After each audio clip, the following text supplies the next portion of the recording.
మీకు ఫ్లవర్స్ ఇస్తున్నప్పుడు కూడా ఒక నోట్ రాశాను చిన్నగా, సిఎల్ఎస్ కొమ్ముతున్నామని. సో మీకు ఈ cinema so wishing you very very happy birthday. మీరు ఇలానే మంచి మంచి సినిమాలు తీస్తూ ఉండాలి, మా అందరికి ఇలా ఆపర్చునిటీ ఇస్తుండాలి. Thank you so much. July 7 మౌంట్ బర్త్డే, బట్ 24 రియల్ సెలబ్రేషన్ చేస్తాం. బ్లాక్ బస్టర్ ఇచ్చి బెస్ట్ బర్త్డే గిఫ్ట్ ఇస్తాం. Happy birthday.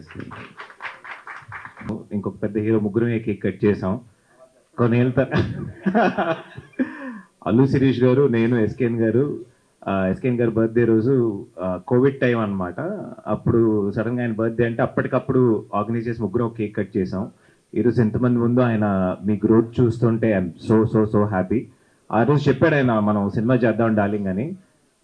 Thank you so much. Story 24th is going to be a blockbuster. Wish you many more happy returns of the day.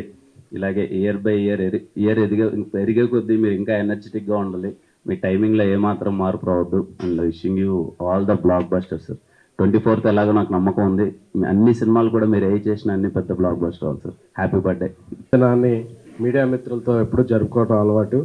ఈసారి ఇంకా స్పెషల్గా ఇక్కడికి వచ్చేసిన మా hero Kiran Abbavaram గారికి, ఇంకో హీరో అజిత్ గారికి, అలాగే మా కల్ట్ డైరెక్టర్ సాయిరాజ్ గారికి, మా తమ్ముడు ఈ సినిమా డైరెక్టర్ రవి నంబూరికి, మా హీరోయిన్ గౌరీప్రియ గారికి, అలాగే మా బ్రదర్ ధీరజ్కి, అందరికీ, అలాగే ఇక్కడ వచ్చిన మీడియా మిత్రులందరికీ, నా ఇంకో బ్రదర్ అర్జున్కి, నా next director Krishna, next director Avinash, నా నెక్స్ట్ డైరెక్టర్ కమల్, అందరికీ కూడా మీ అందరితో జరుపుకోవటం. ఎందుకంటే ఒక జర్నలిస్ట్గా నా ప్రయాణం స్టార్ట్ అయింది.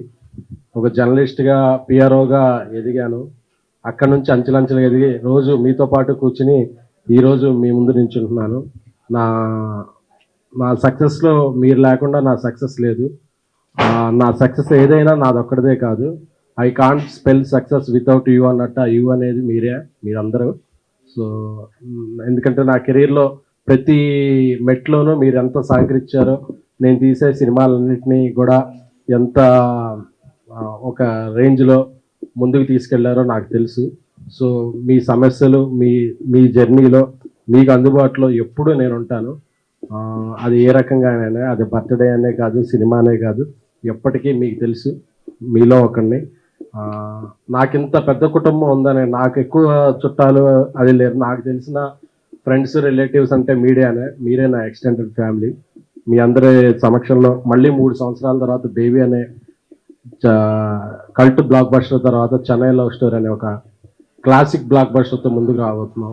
సో మాకందరికీ మీ ఆశీస్సులు కావాలి. Thank you so much my lovely media.